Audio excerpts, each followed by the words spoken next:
Let me introduce Angelo Threets. Angelo is a police officer in the E District for Buffalo Police Department. He is also an instructor in the academy. And he also, most importantly, and the reason he's here today, he is the president of the Afro-American Police Association. So I want you to keep in mind today, as Angelo talks with us, is that he's not here representing the Buffalo Police. He's not here on official police business. He is here as a police officer, but really talking about his experiences, personal and professional. He's not going to be able to weigh in on any court cases or anything like that. So if there's something that he does get asked and he's not comfortable, just understand that. It's not because he doesn't want to, but he is not here on official police business. So, but he's a wonderful guy. The first time I met him, we could have sat for about 3 or 4 hours continuing to talk. So he's a wonderful asset to our community, really cares about Buffalo, and also the people that are going through the academy and making sure that they're putting out quality police officers onto our street. So I'm going to turn it over to him. We're going to have kind of a conversation. Certainly keep your questions coming. Angelo, as I mentioned, I will monitor the chat room and ask him when we can get them in. So take it away and just tell us a little bit about yourself and some of the things that you're doing.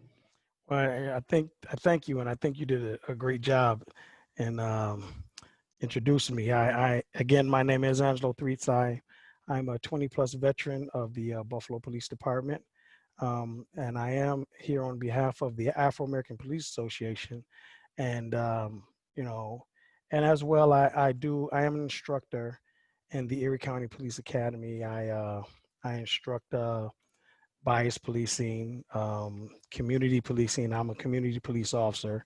I've been doing this for approximately maybe 12 years now, 11, 12 years. I've been a community police officer. And I've had the, I'm going to say I've had the ability to, or the pleasure of teaching the recruits at the academy.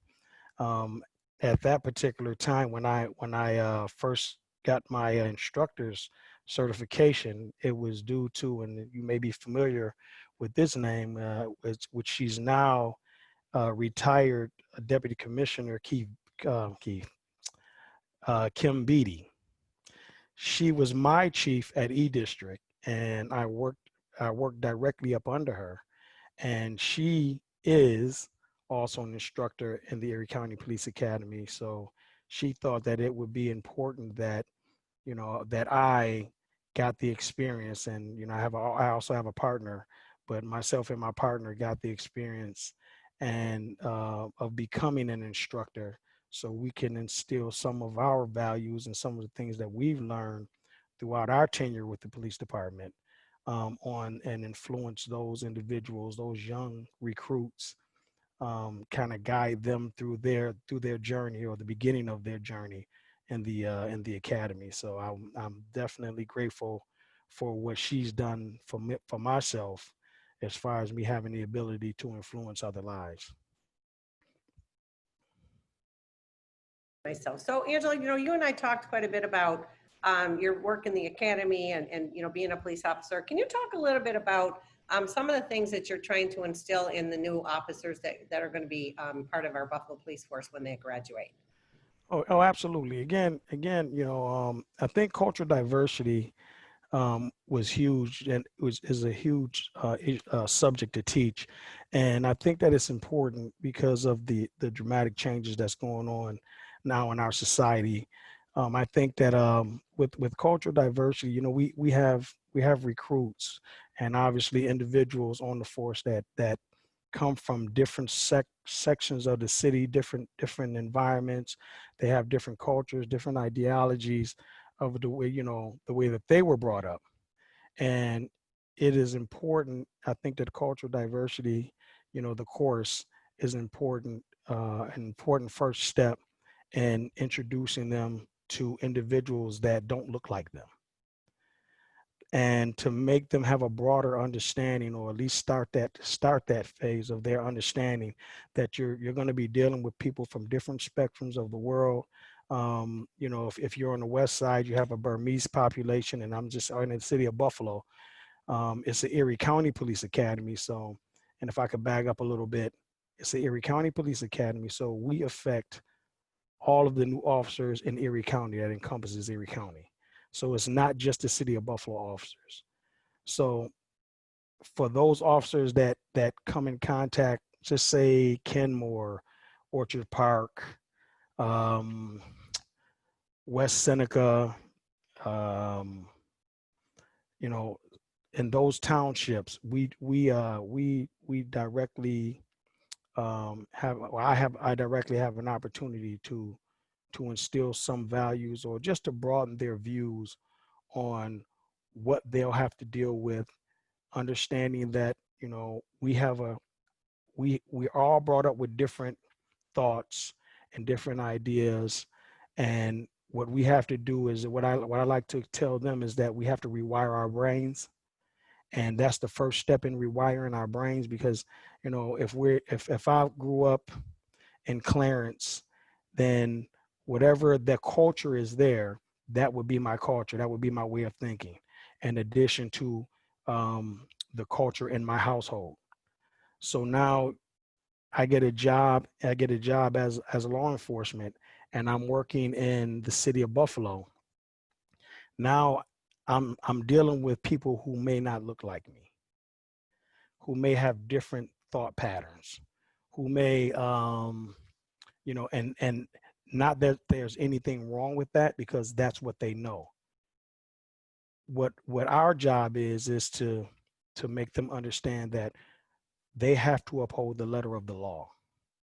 And upholding the letter of the law, that has zero to do with the pigmentation of the skin. That has zero to do with your personal views on particular individuals, be it wherever they come from. It was our, you know, so that's part of that rewiring process. That's the beginning phase of that rewiring process.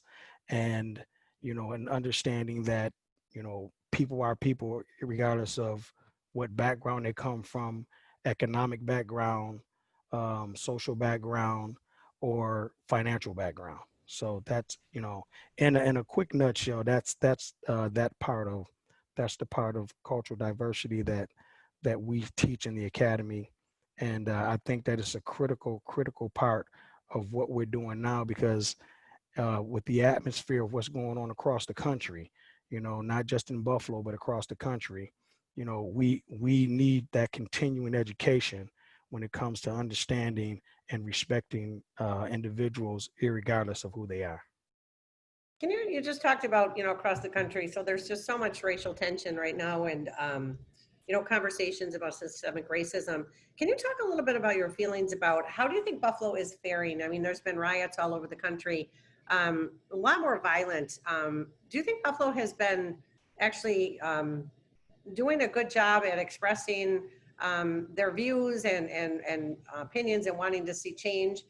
Or do you think we're kind of letting things be a little too quiet? I mean, what's your thoughts about us compared to the rest of the country as far as the, you know, the racial tensions and racial systemic racism? It's interesting that you asked me that, and I'm glad that you did ask me. I just had a brief conversation with my chief and talk about these issues a lot with other individuals. I think that, you know, Buffalo, and this is just my personal thought, Buffalo is I'm going to say is approximately, I'm going to give it a number, say 30 years behind a lot of major cities, which can be a plus.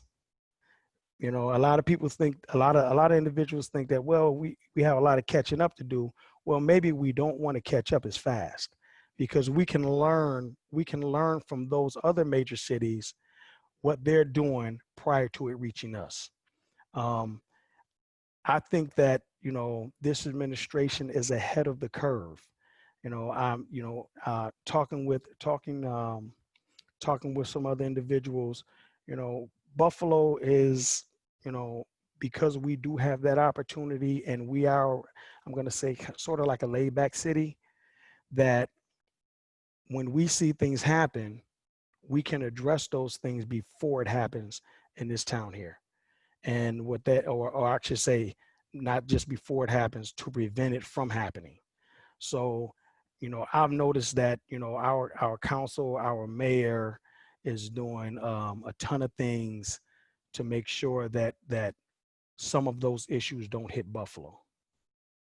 That's good. It's like, what does Josh Allen say? He said, let's keep Buffalo a secret. So it's a That's good, right. That's right. I did hear that.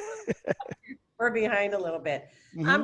Can you talk a little bit about your, there's a lot of things that have been talked about, whether here or across the country, about sending out mental health professionals on some of these calls before that they twist into violence and wrongdoings and things like that. Can you talk about the focus is placed on dealing with mental health issues for an officer, and also what type of counseling is offered to the officers themselves?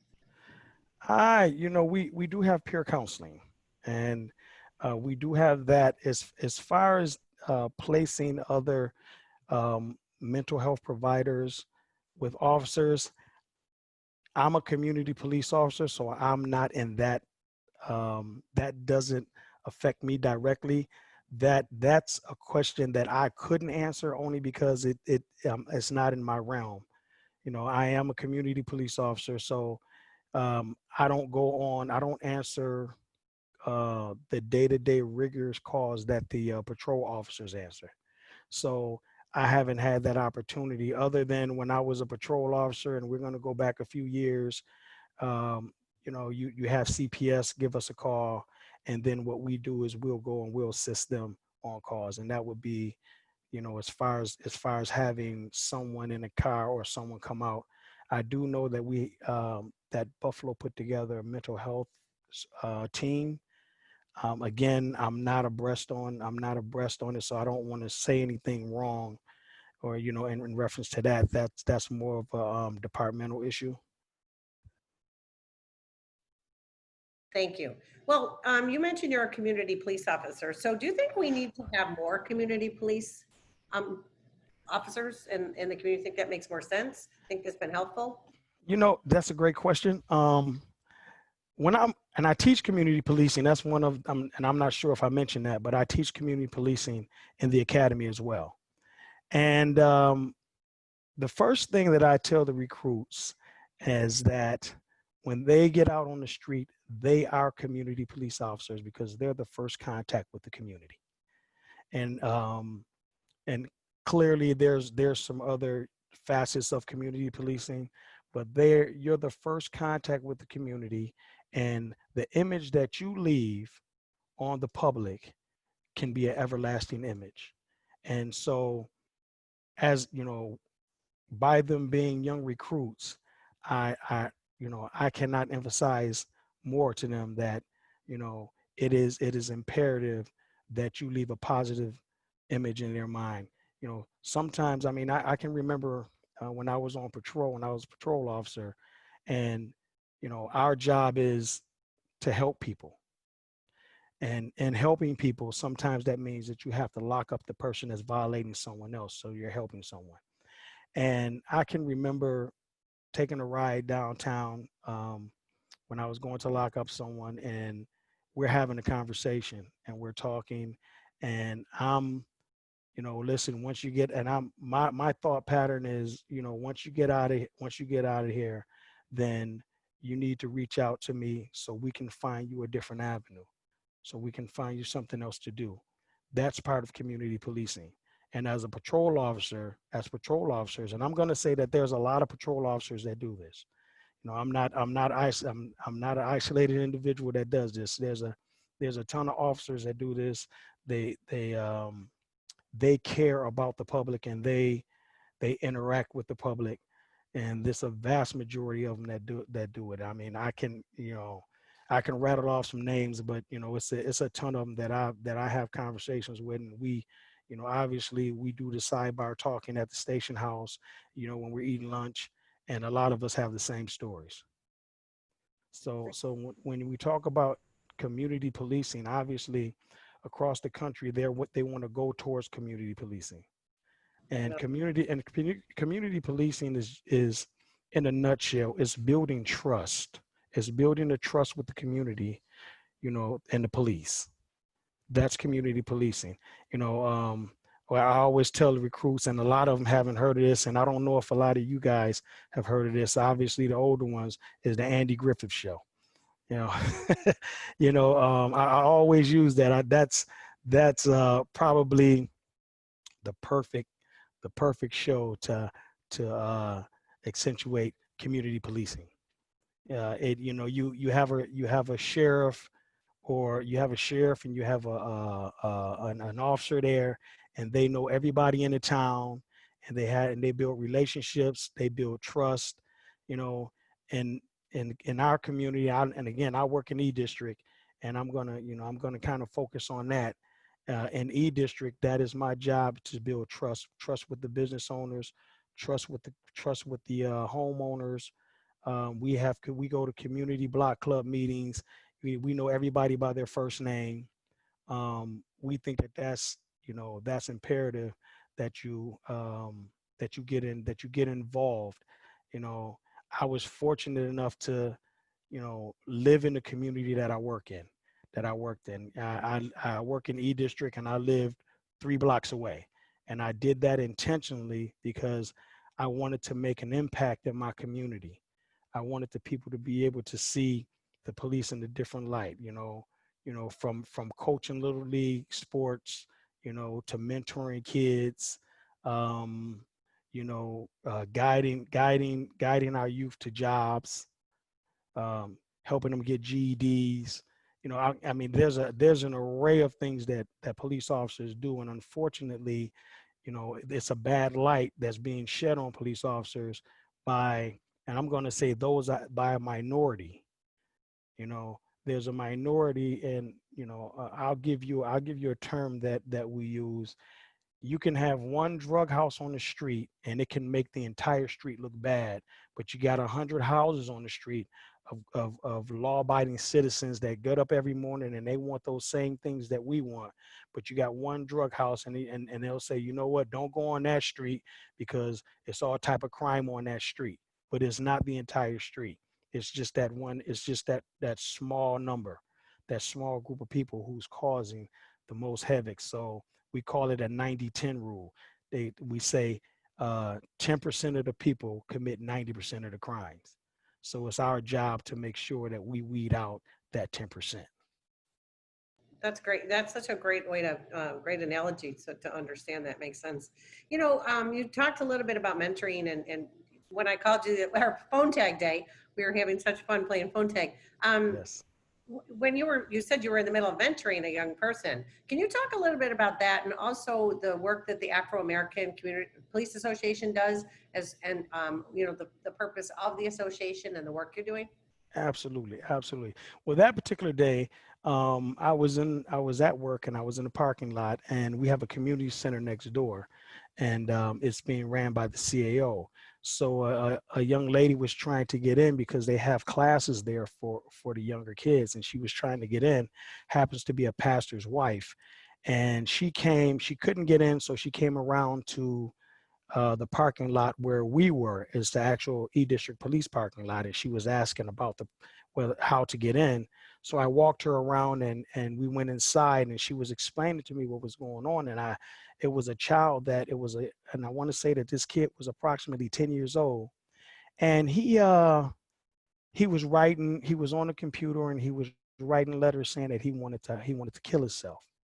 So I asked her, I said, well, can I walk in with you? And she said, absolutely. So, they pulled him out of class, and she was talking with him, and I had an opportunity, to take him to a separate room, because I wanted, obviously, it concerned me when they said that he wanted to kill himself. Well, it's just that this young man was frustrated with not being in a classroom setting. And because he was frustrated, he's a kid. His grandmother's raising him. His father's dead, and his mother was on drugs. So he didn't have anyone to look up to, or anyone that he could turn to. His grandmother, and I do sympathize with it, but his grandmother is not the mother, so she may not have the energy that a young mother would have. And this young man, he basically does what he wants to do when he wants to do it, but he's an intelligent young man. So, I sat him down and we talked, and I asked the pastor's wife if it would be possible if I could stay in this young man's life, and I got his address, and we talked, and we hugged, and he cried, and it was a touching moment. And that's part of that mentoring that officers do. And like I said, I'm not an isolated case. It's us caring about the people in the community. But you have to have a genuine care for it. You have to, you take this job. And again, I tell people, you take this job because you care. You don't take it because of the money. You don't take it because of the quote unquote power. You take it because you care. And as a member of the Afro-American Police Association and the president of the Afro-American Police Association, you know, they I'm going to say that our forefathers from the Afro-American Police Association, when it was started, they put this together because they saw that there was a need in our community to educate and help guide the citizens in that community. So that's the crust of what why the Afro-American Police Association was put together, because they saw that there were um, inequities in the community, and they put this together. And I am so proud and honored to be the president of the organization, and I was proud and honored to be a member of the organization when I got on, because it's although it's not a huge organization, we're very proud of the work that we do in the community. As you should be. You brought tears to my eyes a minute ago. It's wonderful. Oh, I was just at that community center. I know exactly which one you're talking about. I was just yeah, over the Edward Saunders Center. Yeah. Yeah, we were just over there a couple weeks ago. There's a note in here from someone I think that knows you. It was my Leadership Buffalo classmate, Brad Watts. He said that you're a living example of community service and protection. Brad, hello, Brad. How are you? Brad, Yeah. graduated from Leadership Buffalo together. Wow. Thanks for serving our community, the church, and making Olive District a Buffalo Promise neighborhood. And say hello to Officer Floyd from Brad. I will. That's my partner, Officer Floyd. I will. And awesome. Thank you so much, Brad. Thank you. So one of the things that the audience was asking is talk about a little bit about what we can do. Like you talked before, there's this divide between the community and police are getting a bad name because of the one drug house on the street kind of thing. What can we do to help break down some of the barriers that currently exist between the police and the community? As at Leadership Buffalo, that's what we try to do: connect people to inspire change. And what can we do as community leaders? You know what? I'm going to say that you guys are doing all the right things. You know, um, you know, making sure that obviously, this form here is a right thing to do. You guys are great. When I spoke with you, you talking about bringing tears to someone's eyes. I mean, when I found out the things that you do for the community, those are the things that I aspire to do. This is my first tenure as president. I just became president in February, and I aspire, and I think I explained that to you, that I love to sit down and pick your brain, and because I like to bring some of the ideas, because I think it's more of a collaboration. We're all people, so it's more of a collaboration and coming together and inventing something great. I don't think that it's that, I think as we, when we separate ourselves, that's part of that division. And we talked about the division. We talked about, how as long as you can keep people separated, then you win. But then when we come together, we can do great things. And I think we're doing all the right things. We're in the communities. You guys are in the communities.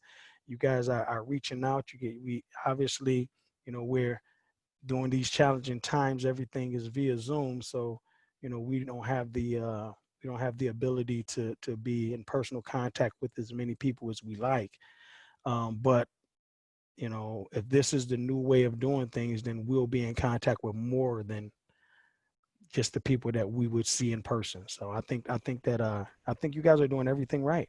Thank you. We're going to continue to, as I think I shared with you when we met, that you know, we like to say we like to get people out of their bubble, and the bubble can be the east side or it can be Clarence, and really get people out of that place that they're so used to that they don't have a chance to step outside and know the other side and know the rest of the people, that this community belongs to all of us. And it's really our job as leaders is to make sure that everybody has the opportunities, whether they take them or not, but we need to make sure that everybody has opportunities to succeed. Otherwise, we're not going to continue the renaissance that we're on in Buffalo. So, and again, we talked about, we're going to get you definitely in front of a lot of our classes. So we bother Tommy Champion a lot. So you're now on our list. So be careful, Angelo. Oh, listen, I welcome it. I welcome it. Thank you.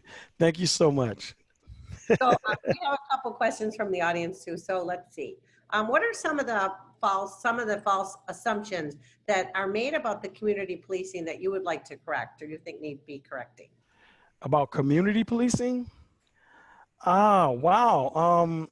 I guess I'd have to hear some of them because, you know, as Brad said, I'm glad that we were in contact with each other.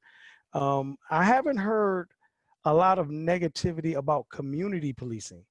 I've heard a lot of negativity about individuals that say that have had bad experiences, and you know, and I'm actually an individual that had a bad experience with police officers. You know, I was off, you know, and I'm if I could share that story, you know, Please do. I was off duty and I was in my vehicle. I'm not going to say what township because I don't want to shed a bad light on any township, but I was driving my vehicle in one of the suburbs, and I didn't do anything wrong. I was a police officer and I got pulled over, and you know, it was not a pleasant scene. I did everything proper. I kept both hands on the steering wheel. It was late at night. I kept both hands on the steering wheel, and I wasn't I wasn't I'm going to say that I wasn't treated amicably, as I'm going to use that word. But after it started going in the wrong direction, I informed them that I was a police officer, and the tone changed and everything changed at that particular point. But and I guess, you know, by me being an African American male, and that's what I was, you know, I ultimately I did have to use, you know, my job in order to kind of diffuse it, and that's what I was looking for, was to diffuse it, and it did. It calmed down, and but when I got home, I you know, I just thought, how does if that wasn't, if I wasn't a police officer, how would that have continued? And that was, you know, talking, you know, and I'm talking from the Afro-American Police Association, and I'm talking as an African American male. I'm speaking to you from that vantage point right now. What would have happened if anything, but what could have happened in a situation like that? So I think that what we need to do, is, as officers, is we have to have some accountability for our actions, and only those officers that are doing the wrong thing, not the majority that are doing the right thing. I'd like to believe that that was an isolated incident. That's what I like to believe. And talking to a lot of people and that my family members, and like I said, I've been in situations as well, and the family members and friends, you know, a similar situation. It's not unique.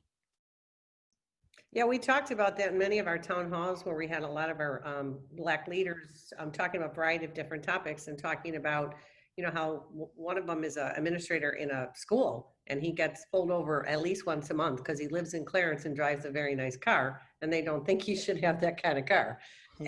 It's a constant challenge. And, you know, we hear a lot of those stories. So talk to us a little bit about, again, you know, one of the things is, and you and I talked about this, is this is such a small minority of police officers that are not doing the right thing. But again, we paint it with a broad brushstroke, like you said, with the drug house on one drug house on the street. But how is the police department, in your opinion, or the academy, dealing with officers who need to improve with regard to racial bias? We know what you're doing before they become officers. You know, trying to get them to understand the the differences and the cultural diversity. But do you know if anything's going on in the Buffalo Police Department or any police department for people that need to improve with their racial bias tendencies? Well, I mean, I'll just say this here in the news, there's a ton of things that are going on, a ton of changes that are being made. As far as our department, they're again, we haven't had an I'm going to say that we're ahead of the curve, that our department is ahead of the curve. So what we try to do is we try to address these issues before they happen. And I mean, I can, and again, I don't want to overstep my boundaries when it comes to policy making with the department, but I can say that our commissioner now is making sure, and not that the other commissioners haven't, but I know that Commissioner Lockwood and the mayor, they're making, and the council and the common council, they're making strides to make sure that there's accountability for that these officers that are doing wrong, that there is some accountability. That's great. And there's people that do wrong in every profession. It's not just police officers. So Yeah. We talked about, we spoke on that because I mean, and now I think that was one of our one of the hitting points that we had is that, you in every job, we're all human beings. So in every job, you're going to have individuals in every walk of life, and from doctors to lawyers to engineers to whatever the job title is, bank workers, you're going to have individuals that may do things their way as opposed to doing them the way that they're trained. how about So congressmen that just went to prison? How about that? yeah, there you go. No one's exempt. No Yeah, one's exempt. Yeah. yeah. Took a while, but yeah. Will you talk a little bit about getting back to the mental health and the intellectually or developmentally disabled? When there's crimes committed by folks that are challenged for, whether it's mental illness or intellectual diminished capabilities, is there anything that's that you see happening or should be happening differently, the way those folks are treated if there is some type of incident? As we visit the jail on an annual basis. I was going to say a regular basis, on an annual basis, but and we've learned that they had to take the gym and convert the gym into a mental health and detox because they don't have the capabilities, in our community doesn't have the capabilities to take care of those people, so they end up in the jails. Is there anything that's being done or could be done to help folks in those situations? I wish I could answer that question but I can't, only because I'm not in that realm. I mean, if I was, just to speak off the cuff, I think that, you just said it. If in the prisons, if they're using gyms to address those issues, then I'm sure, and again, well, how about I say this here? We have a mental health team that the department put together. I'm not sure the acronym of it because I'm not involved in it, but we do have a team that was put together, and they actually go on mental health calls. But I'm not sure what that team is. And again, when we're talking about being ahead of the curve, our commissioner saw that there was a need, and he addressed that need. And I think that's increasing from what I've been hearing on the news. I think they're increasing the Mhm. amount of people on that initiative. Yeah, so that does make some sense.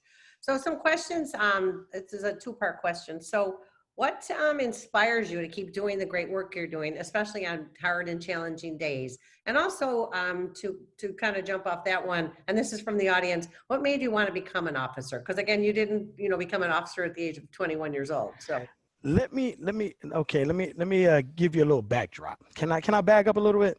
Let me give you a backdrop. Okay. Um, I never wanted to become a police officer. Okay. And that was due to my childhood experience. My first contact, and this is why I enjoy doing this job. My first contact with the police, I was approximately 4 years old. I was at my grandmother's house, and the police came to my grandmother's house, and they kicked the door in, and they beat up on my uncle, and they took him to jail. As a 4-year-old, I had, the only thing that I saw was people in uniform abusing someone that I love. And that's the impact that I had. That was my first encounter with the police. And that stuck with me throughout my life. In order for me to talk about it now, it still sticks with me. Okay. So I never, and as I was coming up, that wasn't a childhood dream of mine to become a police officer. I thought I'd be sitting behind a desk, like running a big business or something. That was my aspirations. But Business, so you did do that. I did. But it's funny, and I don't want to insult anybody's religion, but it's funny the direction that God take you in, and as I got older, and it was a young man, it was an older guy that told me, you have a lot of ability and you need to, you're community minded, so you need to take a civil service exam. Well, I didn't know what a civil service exam was. So as time went on, I found out about a civil service exam. I was in one of the council members' office. She since passed. She was became a friend of mine, and a young lady came in and said, "Where do I go to take the police exam? Where do I go to fill out an application for the police exam?" And so the council member said, "You have to go to the 10th floor." We were on the 13th floor at City Hall. You have to go to the 10th floor, which is civil service. And I remember that word civil service that this guy told me about. So I said, you know what? I'm going to go and take that test. And I filled out the application, took the test, and here I am today because I've always been community minded. I've always dealt with the community in some aspect, and this is the direction that I was supposed to take. That's a great story. I love it. That's awesome. Well, you're doing a great job. So you're one of the gems. So getting back to police officers, and even speaking from the group that you work with in the Afro-American Police Association, do you think the majority of police officers are open to changes with regard to racial bias, or do the majority not recognize that there is a problem? You know what? Talking with the officers, and I can only talk with the officers at E District, or the ones that I come in contact with, not at E District, the ones that I come in contact with. All of them everyone's open. Everyone's open. We have really good camaraderie in the department, and I'm just speaking from my perspective. We have good camaraderie. I mean, obviously we all do the same thing. If when we're on calls, we put our lives in each other's hands, and that's, to me, that's huge to for me to trust someone with my life. So, and vice versa. So with that question there, I mean, I think that I think that they're very accepting of and an understanding. I mean, clearly there could there could be more understanding, because, and this is people in general, and I'm not going to say it's one side or the other. I'm going to say that there needs to be better understanding on every side. You were raised a certain way that I wasn't raised, so I need to understand where you are, and you need to understand where I am, my thought process and your thought process. I think that that's important, is us understanding each other, and us being willing to listen, because everyone wants to talk, but no one wants to listen, because everyone wants to be heard. But if we just listen, then sometimes if you listen, you learn more. Yeah, and you and I talked about that too, because just because we were brought up different ways in different parts of our community doesn't mean one way is wrong and one way is right. They're Right. both Yeah. ways. Yeah, yeah. So another question from the audience: do you think Buffalo and Western New York has a problem with white supremacist groups here, like other communities do across the country? Wow. I haven't, you know what? I haven't heard a lot about white supremacist groups. I mean, I've heard about it on the news, but I haven't, just personally, I haven't heard a lot about white supremacist groups here. You know, Another thing. I'm not saying that they don't exist. I'm saying that I haven't heard about it.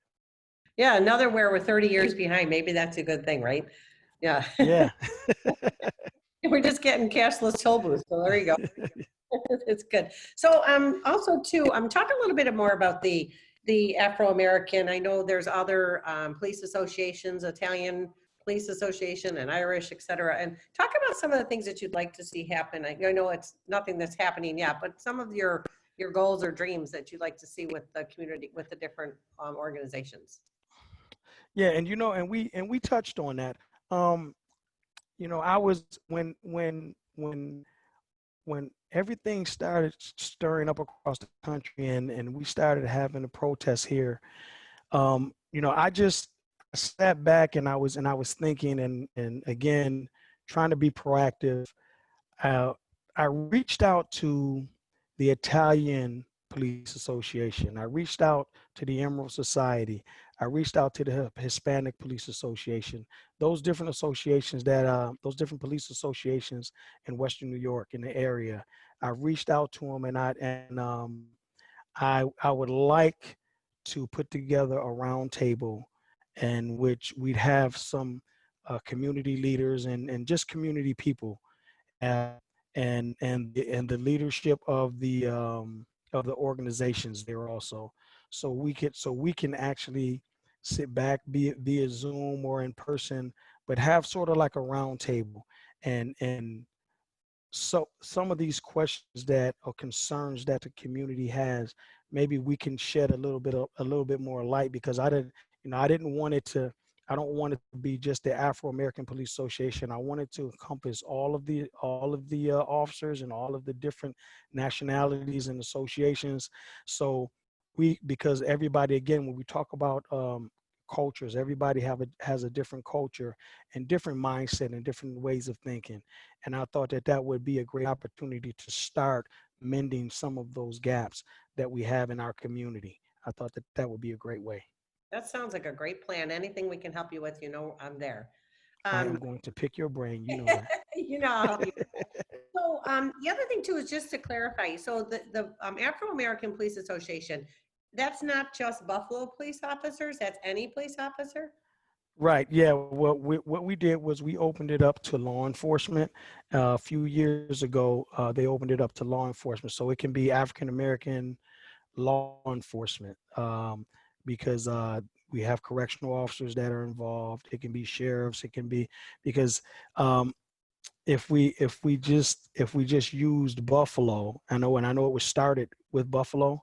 I know it was started in 1969, which is 51 years ago, with Buffalo officers. But we didn't want to exclude anyone. We wanted to be inclusive. I've invited in the academy. We have some people from the Arabic community, and it's not large numbers, but I've actually invited them in to the association because you know we don't want to be discriminatory when it comes to that either.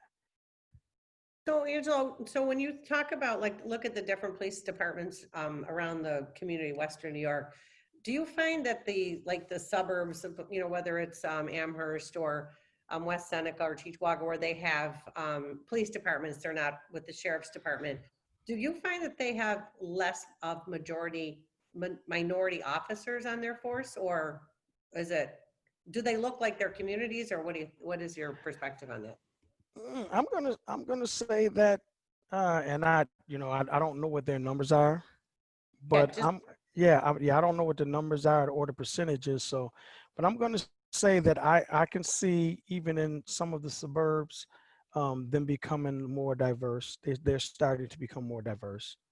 You know, I see that happening. But again, I don't know numbers or percentages, so I couldn't put a number on it. No, that's good. So we have about, there's any more questions, put them in the chat. We have about 9 more minutes left. So anything else that you want to share with the group that we didn't cover? Oh, any questions?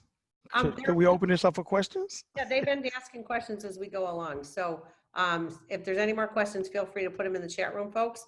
But in the meantime, do you have anything else, Angelo, that you'd like to share with us that we didn't cover? I'm going to say in regards to the Afro-American Police Association, it is a community-based organization, and our objective is to get out and educate the people in our community so they can be armed with as much knowledge as possible. Um, Not to go against the police, but to have a better understanding.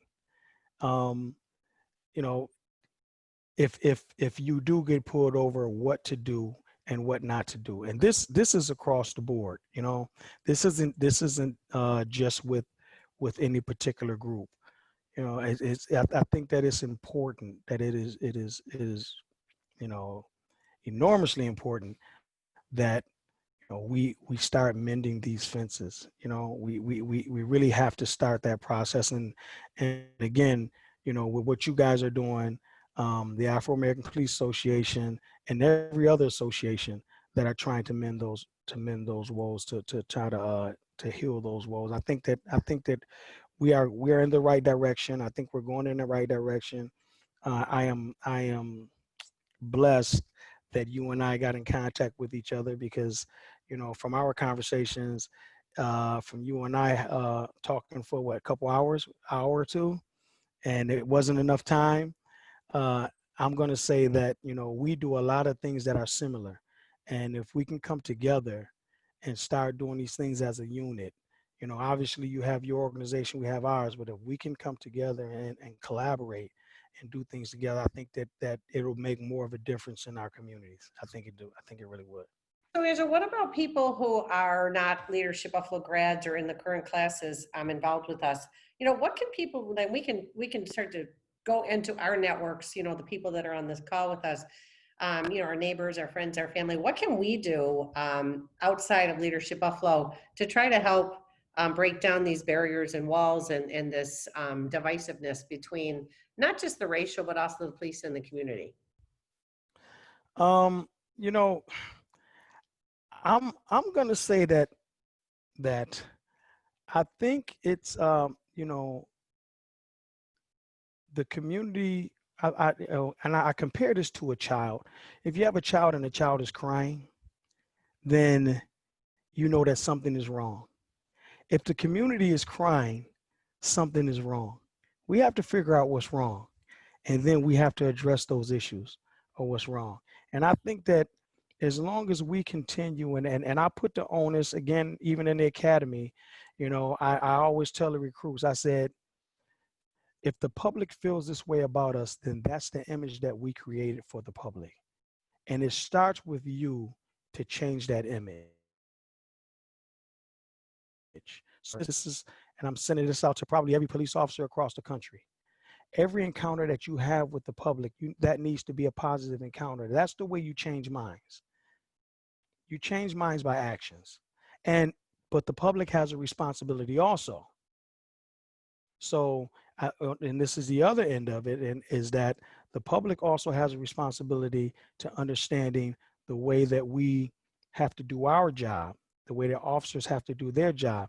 And long as it's respectful, then I think that those minds, when we start rewiring brains, we're rewiring the public's brains as well as the officers' brains. I always tell my kids two wrongs don't make a right. So That's when right. police officer does something that shouldn't do, or the person who is getting arrested, and then more people do what they shouldn't do, and starting with the riots, it's not going to solve any problems. It's just going to get everybody more mad. That's What do you right. what do you think about like the people? I mean, I know people are angry and they're fed up, and the protests are one thing, and their peaceful protests I think are great. We do have voices in our community and our country, but what about the people? Like, what can be done about getting people to understand that rioting and violence is not the way to solve this? Again, two wrongs don't make a right. If I could, I had a conversation with a young lady. She was approximately, this was about a week ago. She was approximately 23. And, they run these questions by me. And she said, I agree with the riots. We should tear up this town and tear up every town in the city. And I was kind of looking at her and I was a little disturbed. And I said, well, and again, we have to listen first. So I asked her, I said, well, why do you think we need to tear it up. Well, everything, you know, this country was built on destruction, and so in order to invoke change, we have to burn it down and try to rebuild it. And you know, I can't tell you the emotions that was going through me, but I wanted to understand, was that the mindset of our younger adults? Is that the mindset?